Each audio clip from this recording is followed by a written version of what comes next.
Allons plus loin avec notre invité, Jean-Pascal Van Ypersel, professeur de climatologie à l'Université catholique de Louvain et ancien vice-président du GIEC.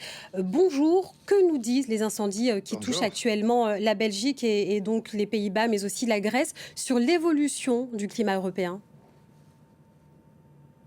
Alors, je voudrais d'abord dire que c'est quelque chose qui me touche beaucoup en tant que scientifique belge qui ai lancé l'alerte il y a plus de 20 ans sur même cette question très spécifique des incendies dans les fagnes et trop peu a été fait pour se préparer. Les moyens d'action, aussi bien des services forestiers que des pompiers en Belgique sont tout à fait insuffisants. On n'a pas investi suffisamment dans les services qui sont essentiels pour protéger la nature et empêcher ce genre de drame à répétition, parce qu'il y a déjà eu un incendie très important en 2011 en Belgique. Il y a maintenant des incendies, on le sait bien, il y a eu des incendies très importants en France, notamment en Gironde, mais ça se répand dans toute l'Europe. Il y a des incendies même en Angleterre, en Grèce, en Italie. Et donc, c'est la manifestation c'est un des effets du dérèglement du climat, très clairement, et aussi un des effets du fait qu'on a trop peu protégé la nature, on a trop peu veiller à maintenir l'humidité dans les sols, dans la végétation. On s'est occupé de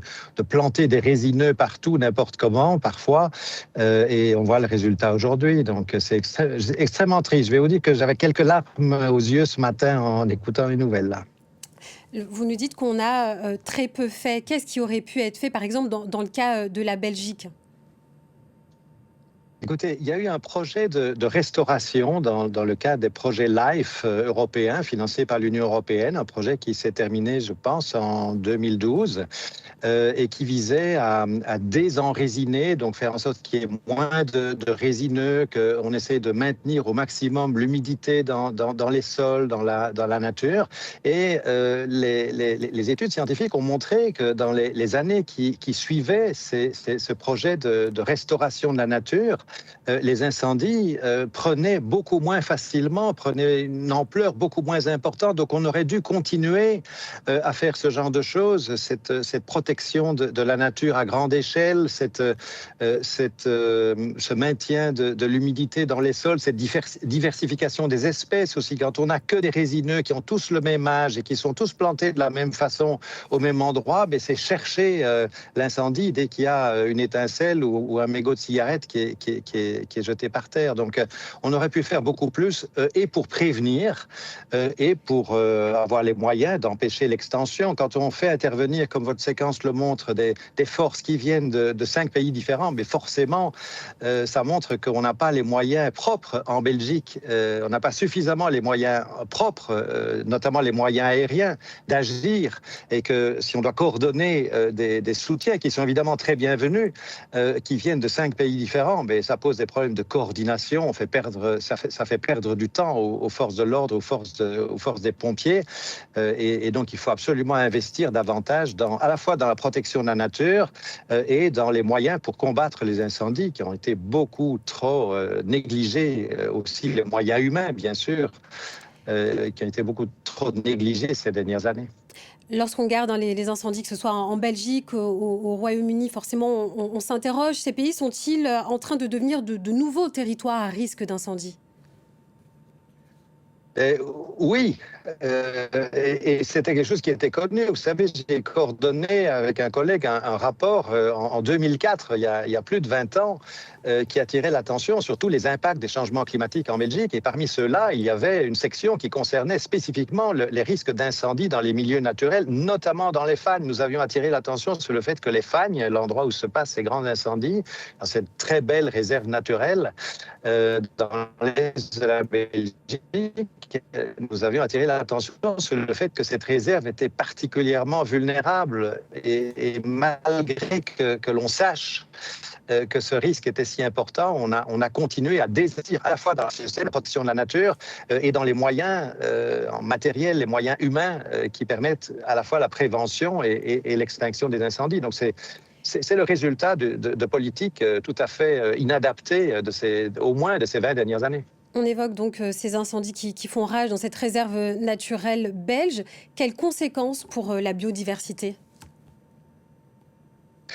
Écoutez, c'est un écosystème très riche hein, qui vient de... C'est un héritage en fait de la période glaciaire qui régnait en Europe il y a 20 000 ans. Et donc, quand les glaciers se sont retirés sur le nord de l'Europe, il y a toute une série d'écosystèmes qui étaient adaptés à des conditions beaucoup plus froides que maintenant, qui ont subsisté à certains endroits avec des caractéristiques très particulières, des animaux très particuliers. On pense par exemple au tétralyre, ce très bel oiseau hein, qui était la vedette du film Le Chant des forêts, il y a pas très longtemps. Vous avez certainement parlé de ce film dans vos émissions.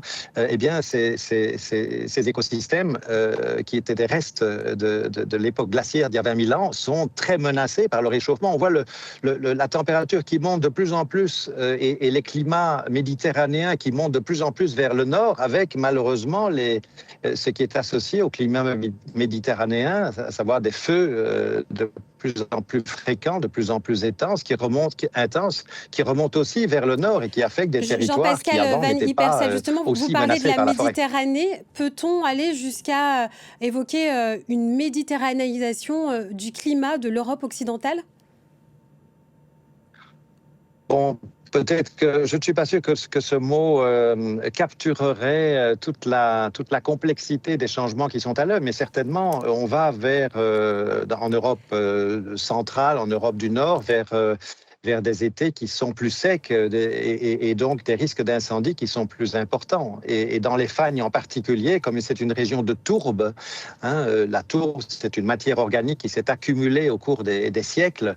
Et c'est une matière organique qui est très utile quand elle est humide, parce qu'elle sert d'éponge, elle sert à réguler les flux d'eau. Mais quand elle est sèche, ce qui est le cas maintenant, quand il y a une grande sécheresse, c'est aussi une matière qui peut s'enflammer assez facilement et surtout rester en feu très longtemps. Donc, dans une zone de tourbe comme celle-là, on peut avoir des incendies qui ne sont pas toujours visibles en surface, qui durent des semaines, si pas des mois. C'est arrivé en 1911, par exemple.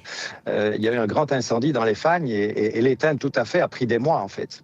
L'été que nous vivons actuellement en France, en Grèce, en Belgique, est-il annonciateur d'une nouvelle normalité climatique?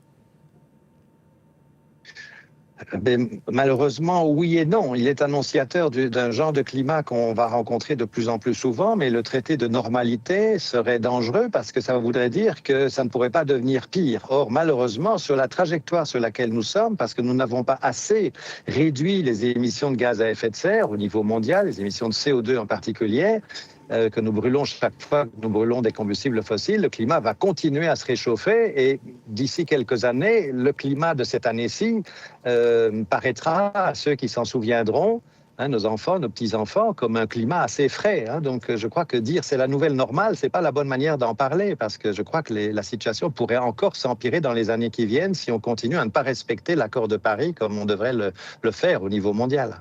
Jean-Pascal Van Ypersel, merci d'avoir été l'invité de Paris Direct.